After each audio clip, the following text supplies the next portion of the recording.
नमस्कार दोस्तों, आज हम एनालॉजी टेस्ट यानी कि सादृश्यता परीक्षण से संबंधित 8 क्वेश्चन को हल करेंगे। तो ये 8 के 8 क्वेश्चन मोस्ट इम्पॉर्टेंट क्वेश्चन हैं और हम समझेंगे कि सादृश्यता परीक्षण एनालॉजी टेस्ट क्या होता है। तो आपके ये दिमाग को घुमाने वाला प्रश्न होते हैं और दिमाग को पर जोर डालने वाला प्रश्न होते हैं कि ये आप उस प्रश्न का उत्तर कैसे देते हैं। लेकिन आप थोड़ा सा दिमाग लगाएंगे ना, तो आप उस प्रश्न का उत्तर देने में अपने आप सक्षम हो जाएंगे। तो आइए इस खेल को शुरू करते हैं। ये खेल ही समझ लीजिएगा, ये रीजनिंग का क्वेश्चन होता है, खेल ही समझ लीजिएगा, दिमागी पहेली जान लीजिए होता है। तो वीडियो की शुरुआत करते हैं बिना किसी देरी के। यदि आप हमारे चैनल पर नए आए हैं तो सब्सक्राइब कीजिए और बेल आइकन को दबाना ना भूलें। तो वीडियो की शुरुआत करते हैं।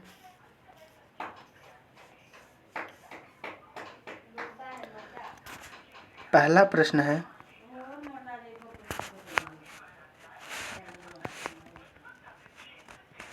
देखिए पहला प्रश्न है, देख लेते हैं। 31वां प्रश्न सबसे पहले हम हल करेंगे। तो ये प्रश्न है, क्या कह रहा है, 7 का जो संबंध 50 से है 11 का वही संबंध होगा किससे। तो 7 का 50 कैसे आएगा, 7 से 50 कैसे बनेगा। तो हम अगर 7 का स्क्वायर कर दें, 7 का स्क्वायर कर दें और एक जोड़ दें, 7 का स्क्वायर कर एक जोड़ दें तो हमारा कितना आ जाएगा। 7 का स्क्वायर होता है 49, 7 सत्ते 49 धन 1 हो जाएगा हमारा 50। यानी कि 7 का स्क्वायर कर एक जोड़ने से हमारा 50 आ जा रहा है। उसी प्रकार 11 को भी हम करेंगे। तो 11 का स्क्वायर कर दीजिए, 11 का स्क्वायर कर और उसमें एक जोड़ दीजिए। तो 11 का स्क्वायर कर दिए, 11 का स्क्वायर होगा 121 और उसमें एक जोड़ने पर हो जाएगा 122। यानी कि हमारा उत्तर होगा जो वो 122 होगा। तो हमारा उत्तर ऑप्शन ए 122 करेक्ट हो जाएगा। ऑप्शन ए हमारा उत्तर 122 करेक्ट हो जाएगा। यदि आपको उसमें समझ में आया हो तो हम दोबारा समझा रहे हैं। जैसे देखिए यहाँ पर कह रहा है कि 7 का जो संबंध 50 से है वही 11 का संबंध जो इस स्थान पर आने वाली संख्या है उससे होगा। तो उस स्थान पर आने वाली संख्या को ज्ञात करने के लिए पहले हम इस संबंध को ज्ञात करेंगे। तो इसका जो संबंध इससे होगा वही संबंध इसका इससे होगा। तो हम देखते हैं कि 7 का स्क्वायर करने पर और एक जोड़ देने पर हमारा 50 प्राप्त हो जा रहा है। उसी प्रकार हम 11 का स्क्वायर करेंगे और उसके बाद उसमें एक जोड़ देंगे तो हमारा 11 के रही हम 121 और धन 1 यानी कि 122 हमारा प्राप्त हो जाएगा। 122 हमारा करेक्ट आंसर होगा, यानी कि क्वेश्चन मार्क के स्थान पर 122 संख्या आएगी। तो उम्मीद करते हैं पहला प्रश्न आप बहुत बखूबी से समझ गए होंगे। दूसरा प्रश्न देखते हैं। दूसरा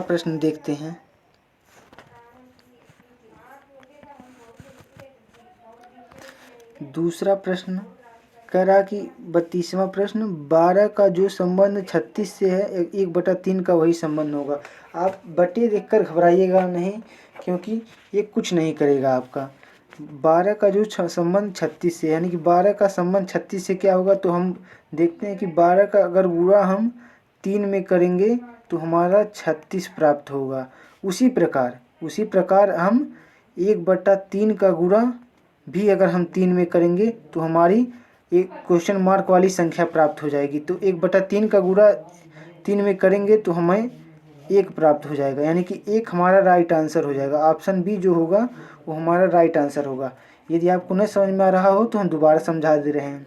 12 का गुणा करने पर 3 में करने पर 12 3 36 हो जा रहा है और 1/3 का गुणा 3 में करने पर तो 3 3 से कट जाएगा तो हमारा 1 बच जाएगा, यानी कि वो क्वेश्चन मार्क के स्थान पर एक संख्या आ जाएगी। उम्मीद है आप बहुत बखूबी तरीके से समझ गए होंगे। देखते हैं नेक्स्ट क्वेश्चन। अगला क्वेश्चन है, कह रहा है कि 2 का जो संबंध 8 से है, 2 का जो संबंध 8 से है वही 3 का वही संबंध होगा किससे। तो 2 का संबंध देख लेते हैं। कह रहा है 2 का संबंध 8 से है तो 3 का संबंध किससे होगा। तो हम जानते हैं कि सिंपल सी बात है कि 2 का क्यूब होता है 8, 2 का क्यूब होता है 8, तो हम 3 का क्यूब निकाल लेंगे। तो 3 का क्यूब कितना होता है, 3 त्रिक का 9, 9 त्रिक 27, 3 का क्यूब हमारा 27 होगा। तो ऑप्शन बी हमारा राइट आंसर होगा। उम्मीद करते हैं आप बहुत अच्छी तरीके से समझ गए होंगे। एक बार और देख लेते हैं, 2 का क्यूब होता है 8, तो 3 का क्यूब होगा 27, तो 27 हमारा राइट आंसर होगा। नेक्स्ट क्वेश्चन देख लेते हैं।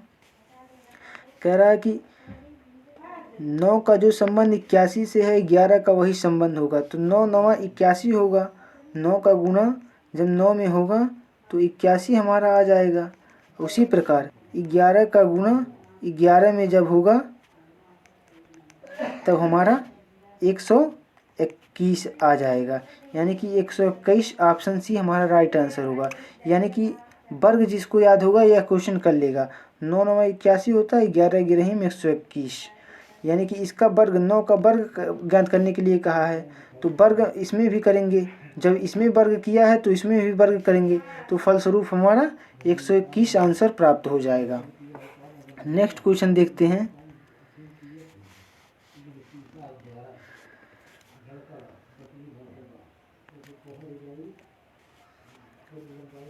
कह रहा है कि 12 का जो संबंध 8 से है 24 का वही संबंध होगा। तो यहाँ पर देखते हैं, आप इस क्वेश्चन को कठिन मत लीजिएगा, आप किसी भी तरीके से आप अगर बैठा दीजिएगा, अगर आपका ऑप्शन मैच कर रहा है तो आपका वो ऑप्शन सही हो जाएगा। तो यहाँ पर वैसे ही हम करेंगे। तो कह रहा है कि 12 का जो संबंध 8 से है 24 का वही संबंध होगा। तो 12 का संबंध 8 से कैसे होगा? यदि हम 12 में से -4 करेंगे तो हमारा कितना आ जाएगा? 8 आ जाएगा। यदि हम 24 में से भी अगर हम 4 करेंगे, यदि उसमें -4 हो रहा है तो इसमें भी -4 ही होगा। तो 24 में से 4 घटेगा, कितना बचेगा? 20 हो जाएगा। तो 20 हमारा राइट आंसर होगा। 20 ऑप्शन सी में है, तो ऑप्शन सी हमारा राइट आंसर होगा। अगर नहीं समझ में आ रहा है तो फिर से समझा दे रहे हैं। जैसे देखिए, 12 में से -4 किया है तो 8 आया है। 12 का संबंध 8 से इस प्रकार हो गया, तो 24 का संबंध उसी प्रकार होगा। जैसे 24 में से हम इसमें -4 किया है 12 में से, तो हम 24 में से भी -4 करेंगे, तो हमारा ऑप्शन सी राइट आंसर हो जाएगा 20। क्वेश्चन मार्क के स्थान पर 20 संख्या आएगी। नेक्स्ट क्वेश्चन देख लेते हैं। कह रहा है कि 7 का जो संबंध 56 से है 8 का वही संबंध होगा। तो 7 का 56 से कैसा संबंध है देख लेते हैं। तो 7 का क्या होगा कि 56 आ जाएगा। तो हम जानते हैं कि 7 का गुणा अगर हम 8 में करते हैं तो हमारा 56 आ जा रहा है। 17 8 56। तो हम 8 का गुणा, यानी कि एक ऐसी विधा है, यानी कि इसमें भी दूसरे में भी वैसे ही करेंगे। दूसरे में अगर हम 8 का गुणा 8 में करेंगे, यानी कि इसका मतलब यही हुआ कि जो पहले में गुणा हुई है उसमें वो दूसरे में भी होगी। तो 8 का गुणा 8 में करेंगे तो हमारा 64 आ जा रहा है। तो 64 हमारा ऑप्शन में नहीं है। अगर 64 ऑप्शन में होता तो हम राइट कर सकते थे, लेकिन हमारा 64 ऑप्शन में नहीं है। तो हम इस स्थिति में दूसरा देखेंगे कि यह इसे इस प्रकार से नहीं लगाया गया है। इसे किस प्रकार से लगाया गया ये समझते हैं। यह 7 है तो 7 में +1 कर गुणा किया है, यानी कि 7 + 1 कर गुणा किया है, यानी कि 8 से गुणा किया है, तो हमारा 56 आया है। इस प्रकार से लगाया है। तो इस प्रकार से लगाया है, वैसे हम भी लगा देंगे। आइए समझते हैं कैसे लगाएंगे।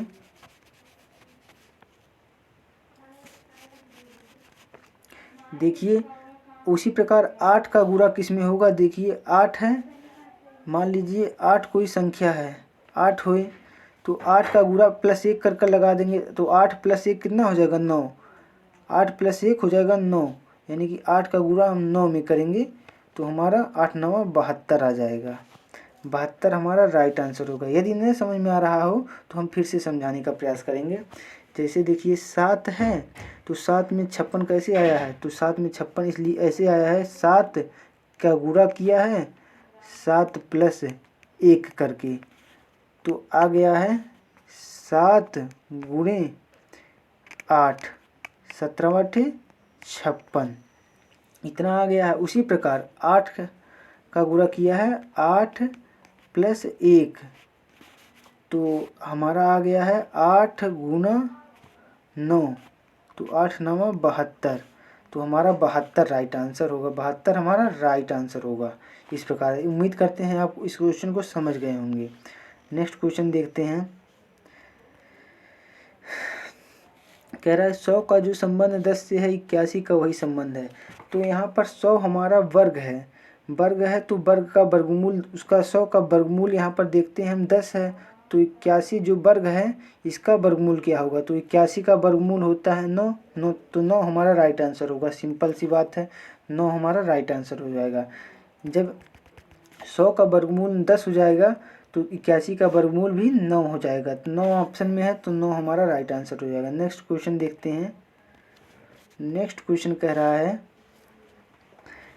कि 1 का जो संबंध 3 से है 5 का वही संबंध होगा। तो यहाँ पर कोई बात नहीं किया है कि एक का गुना 3 में कर दिया है तो हमारा 3 आ गया है। तो इसी प्रकार 5 का गुना भी 3 में कर देंगे, 5 का गुना भी 3 में कर देंगे तो 15 आ जाएगा। तो 15 जिस ऑप्शन में होगा वही हमारा राइट आंसर होगा। 15 ऑप्शन डी में है तो ऑप्शन डी हमारा राइट आंसर होगा। उम्मीद करते हैं आप समझ गए होंगे। यदि न समझे हों तो फिर से देखने का प्रयास करेंगे। 1 का गुना 3 में किया है तो 1 तियाँ 3, तो 5 का गुना 3 में होगा तो 5 तियाँ 15 हो जाएगा, तो 15 हमारा राइट आंसर हो जाएगा। नेक्स्ट क्वेश्चन देखते हैं।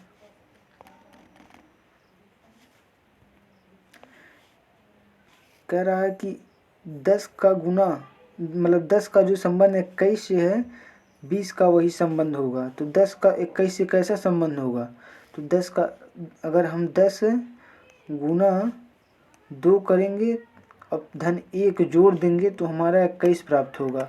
उसी प्रकार 20 का गुना भी हम 2 करेंगे और 1 जोड़ देंगे तो हमारा कितना प्राप्त होगा, 20 दूना 40 धन 1 41, तो हमारा 41 प्राप्त होगा। तो 41 जिस ऑप्शन में होगा तो वही ऑप्शन राइट आंसर हो जाएगा। ऐसे ही आपके एग्जाम में भी क्वेश्चन पूछे जाते हैं। यदि ये क्वेश्चन नहीं समझ में आया हो तो फिर से देखते हैं।